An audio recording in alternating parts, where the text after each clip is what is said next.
Ma'am, so unang-una po ma'am, so ito po ma'am yung ating wire para dito sa ating sewing machine. Then ito pong wire natin, dito po natin yan isasaksak po ma'am. Okay? Then itong wire natin sa outlet, ito naman po yung isasaksak natin sa direktang outlet natin ma'am. Okay, so bawal po siya. Bawal po isaksak itong wire na black sa diretsyo na dapat dumadaan po siya ma'am dito sa ating transformer. So ayan po siya ma'am. Pangalawa po ma'am, ito naman po yung saksakan natin dito ma'am. Ito po siya. Dito po natin isasaksak sa gilid kasi may saksakan po dyan sa gilid. Okay, so ngayon po ma'am, naiintindihan po natin yan ma'am. So gagawa po natin yan ng full video. So ma'am, ito na po siya ma'am. Nakaset up na po siya sa ating transformer at saka sa wire. So iyon natin yung power switch sa gilid. Ayan po siya ma'am. Okay. So unang-una po ma'am, ang gagawin po natin dito ma'am, tatanggalin muna natin yung bobbing natin para makita nyo po kung paano po natin siya ilalagay. So ito po siya ma'am, yung bobbing natin.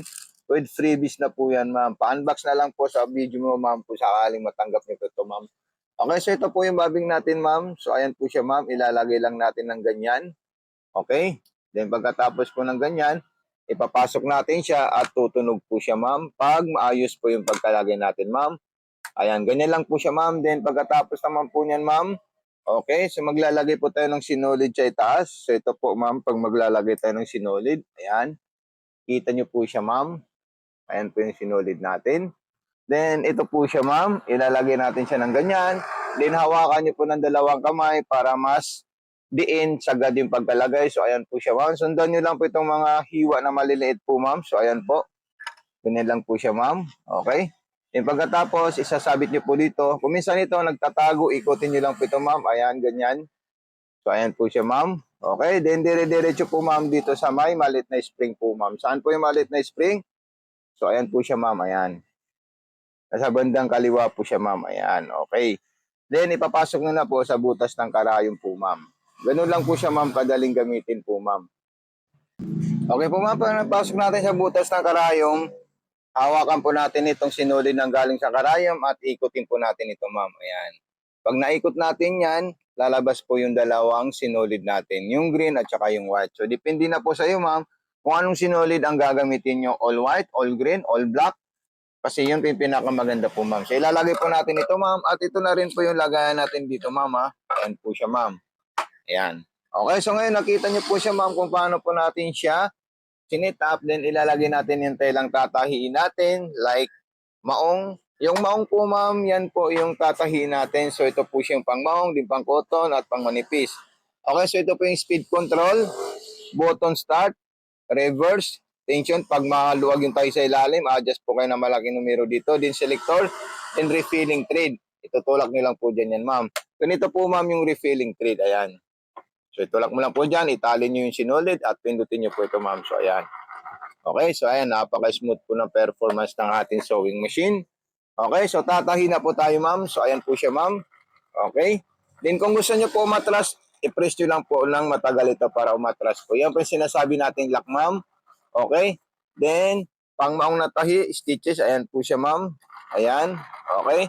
So, pwede nyo po ilagay sa speed control kung sakaling gusto nyo pong mabilis ang takbo ng ating sewing machine po ma'am. So ito po siya ma'am yung tinahi ko na straight line. So ayan po siya ma'am. Okay. Basta ito pong naka-layer dito ng mga straight line, iba't ibang klaseng tela po yan. Makikita nyo po in personal, pang manipis, pang cotton at pang maong. Katulad din po yan ma'am sa zigzagger ma'am. Kung gusto nyo po mag-zigzag, isi-select nyo po siya pang manipis. Ayan po siya. Okay. So ituldok mo po siya ma'am. Ayan. Kung gusto nyo mabilis, isagad nyo po ito. Ayan. Okay. So dito lang po tayo sa mga hinhin. Then kung gusto nyo pong pang-cotton na zigzag, so ayan po siya ma'am, ayan. Okay, kung gusto nyo naman po pang-maong, so i-select nyo lang po siya sa pang-maong po ma'am. Okay, so ayan. Then kung gusto nyo po pang-garterize para sa mga stretchable na tela ma'am, meron din po yan ma'am. Okay, so ito po siya yung pang-garterize natin. Tatlong klase po yan, para yan sa mga iba't ibang klaseng kapal or nipis na tela. Okay, so itong ginagamit ko pang garterize, universal po yan na pang garterize ma'am. So sa mga maninipis naman po ma'am, ayan naman po siya ma'am. Ayan, para sa mga maninipis na stretchable na tela at malalambot na tela. Then ito pa yung isang klase niya po ma'am, ayan. Okay, yan yung tinatawag namin B-shape para sa mga scrap ng underwear. Okay, so ayan, dalawa po yan ma'am, yung malapad at saka yung makitid na pang garterize. Okay? Tapos kung gusto niyo po magkaroon po siya ng button holder, so isisilik niyo lang po siya pabalik yung button holder. So ayan po siya, ma'am. Unang-unang gagawin niyo po, ma'am, maglalak po kayo sa 2 at saka 4.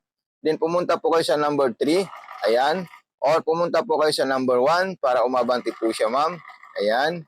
Then pagkatapos po niya umabante, ma'am, so pwede niyo po siya ilagay ulit sa number 2 or 4 para magkaroon po siya ulit ng lock. Then number 3 para umatras po siya, ma'am. Okay, so ganyan lang po siya kadaling gamitin yung button holder natin, ma'am. So ito na po siya, ma'am. Natapos na po yung button holder natin.